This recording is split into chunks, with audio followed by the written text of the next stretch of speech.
السلام عليكم ورحمة الله وبركاته. ازيكم حبايبي؟ عاملين ايه؟ يا رب تكونوا بخير. برحب بكل اللي بيتابعونا على قناة بيت العيلة. معاكم احمد. ان شاء الله النهارده هنعمل مع بعض تفريز التوم. هنعمل منه توم المفروم اللي بيتحفظ من سنة للسنة. هنعمل منه الدقة الجميلة اللي بنعمل بيها تحابيش كتير خالص، سمك وبدنجان وحاجات كتير جدا. هنعمل منه التوم البودر. وهنعرف ازاي نحفظه من السنة للسنة. ده التوم اللي عندي، توم احمر وتوم ابيض. طبعا ده الموسم بتاعه اليومين دول، سعره حلو ورخيص وكويس. وفي نفس الوقت طريقه تقشيره بتبقى سهله جدا جدا جدا، مبيبقاش فيه اي حاجه. التوم الاخضر دلوقتي بيبقى حلو قوي في طريقه حفظه، تقدري تعملي منه كميه محترمه بتكفيكي سنه كامله وما يحصلهوش اي حاجه، ولا بيعمل ريحة ولا بيعمل أي حاجة خالص. بيبقى عندك في الفريزر أو في باب التلاجة اللي هو الدقة تحت طلبك، وميكونش فيه أي حاجة خالص. والله يا جماعة ما شاء الله عليه، بجربه وما فيهوش أي حاجة. هقشره بالطريقه ديت زي ما انتم شايفين. هشيل من عليه طبقه او اتنين. بيكون معايا نضيف بالشكل ده. والعروق دي مش برميها، بستخدمها برضو، بفتحها من بعضها كده علشان خاطر هنعمل منها توم باودر خلاص، او نعمل منها دقه. والعصايه اللي بتبقى موجوده اللي هي في النص دي، شايفين العصايه دي بتبقى عامله زي الخشبه كده. دي جامده جدا ودي مؤذيه جدا، سواء هتعملي بالمفرمه او بالكبه. بتبقى مؤذيه جدا طبعا، وبتسبب لك مشاكل خالص وما لهاش اي لازمه اصلا. اهو بنطلعها بالشكل ده، بنقسمها كده ونطلعها ونرميها. او زي ما انتم شايفين معانا التوم زي الفل ونضيف جدا، ما فيهوش اي حاجه. هنستغل طبعا التوم كله، مش هنرمي منه حاجه خالص، يا دوب هنقشر منه طبقتين ولا حاجه. تلاقي الطبقه النظيفه تحت طبعا عشان خاطر ماسك الايد الكلام ده كله خلاص طبعا. وبيبقى نضيف جدا، ما بتغسلش، وبيبقى حلو جدا. ما فيهوش اي حاجه خالص، زي ما انتم شايفين زي الفل اهو. بنشيل الطبق اللي عليه بيبقى اخضر اصلا كله ميه.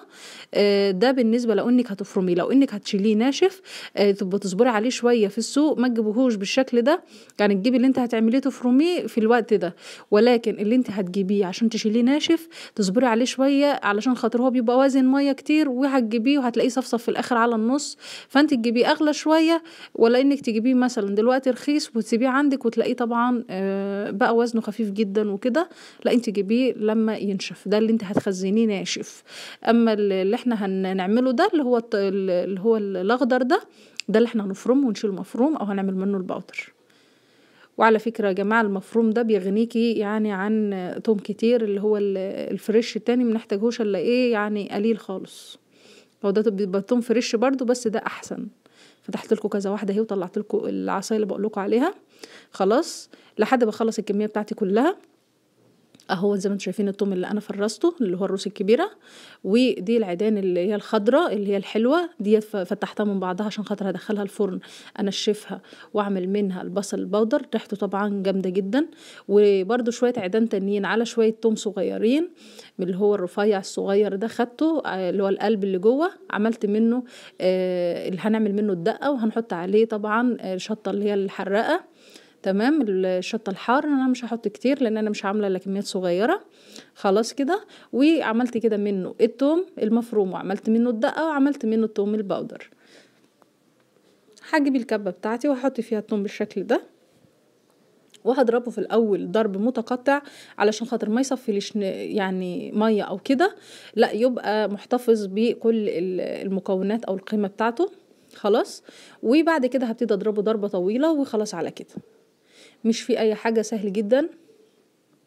او زي ما انتم شايفين هضربه كده ضرب متقطع. طبعا تضربيه في الكبه، تضربيه في المفرمه، الطريقه اللي تريحك. ما فيهوش اي حاجه خلاص. طبعا هكون مجهزه برطمانات عندي، يا ريت تكون بلاستيك ما تكونش ازاز، عشان خاطر الفريزر ممكن ما يتحملهاش، ممكن تفرقع في اي وقت او تتشرخ او كده. فالبلاستيك هيبقى حلو. ويعني برطمانات اللي هي مطرحها عسل، مطرحها برطمانات نظيفه كده، وتكون مغسوله كويس ومتنشفه وجاهزه معايا. التوم كده تمام، يعني هديله ضربه كمان خفيفه وخلاص.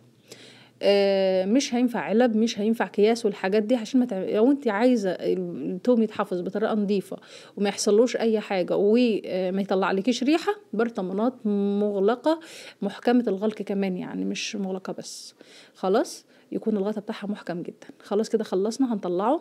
وبقى بالملح الخشن بتاعنا، ملح البحر او ملح الرشيدي او الملح الخشن ده جميل جدا. هو ده طريقه الحفظ بتاعته، دي ماده حافظه للتوم بتاعك.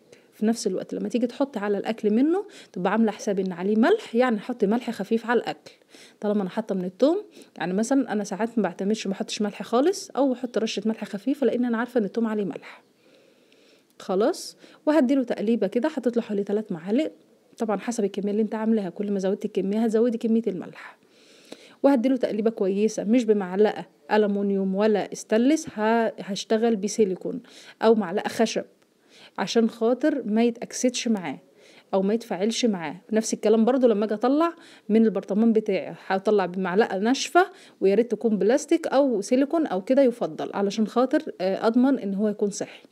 والبرطمان اهوت وقفلته تمام التمام ومسحت حروفه بمنديل وخلاص كده تمام. هنخش بقى على الدقه بتاعتنا، هنحط الثوم بتاعنا والدقه بتاعتنا والشطه وهنضربها بنفس الطريقه، وهنحط برضه عليها الملح ونعبيها ببرطمان زي ما قلنا. بس الدقه دي بقى انا بحطها في باب التلاجة عادي، بتبقى تحت طلبي، بعمل بيها بدنجان، بعمل بيها سمك، بعمل بيها طماطم اللي هي الطماطم بتاعتي المخلله، حاجات كتير بتبقى جميل جدا فيها، فبحطها في باب التلاجة ولا بيحصل لها اي حاجه. خلاص كده يا جماعه، هخلصها برضو واعبيها في برطمان وتمام التمام. وطبعا انا حاطه الصينيه اللي انا فرغت فيها العيدان ديت على التوم اللي هو الرفيع، حطيته في الفرن دلوقتي على درجه حراره متوسطه، مش عشان يتحمص وينشف معايا خالص. هتشوفوه دلوقتي. الدقه بتاعته اهي، شايفين ده التوم بتاعي، بصوا عاملين ازاي، بيتفرك ازاي اهو بالشكل ده اهو، نشف خالص معايا اهو. حطيته في المطحنه بقى بودر زي ما انتم شايفين اهو، جميل جدا ما فيهوش اي حاجه. وبكده انا عملت التوم بتاعي وعملت الدقه وعملت التوم البودر بمنتهى السهوله، وما فيهوش اي حاجه، وعندي خزين طول السنه وما فيهوش اي حاجه، يسعفني في اي وقت. وارجو تكون الحلقه عجبتكم، ان شاء الله انتظرونا في حلقه جديده، والسلام عليكم ورحمه الله وبركاته.